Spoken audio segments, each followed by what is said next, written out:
Welcome to the last breakfast. Please enjoy the video. In this video, I will show you how to make a delicious peanut butter and jelly sandwich. First, gather your ingredients. You'll need 2 slices of bread, your preferred peanut butter, and your favorite jelly or jam. Don't forget a butter knife for spreading. Having everything ready makes the process smooth and enjoyable. Now, let's get to spreading the peanut butter. Open the jar and use your knife to scoop out a good amount. Apply it to 1 slice of bread, spreading it smoothly from edge to edge.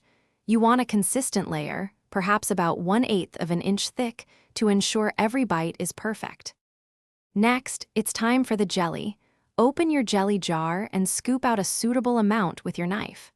Spread this delicious fruit spread evenly over the second slice of bread. Make sure it covers the surface well, but avoid making it too thick, as you want a balanced flavor profile in your sandwich. Finally, bring your 2 delicious halves together. Carefully place the jelly-covered slice on top of the peanut butter slice, aligning the edges. Gently press down to secure them. You can cut your sandwich in half, either diagonally or straight across, for easier eating. Now, it's time to enjoy your perfectly crafted peanut butter and jelly sandwich.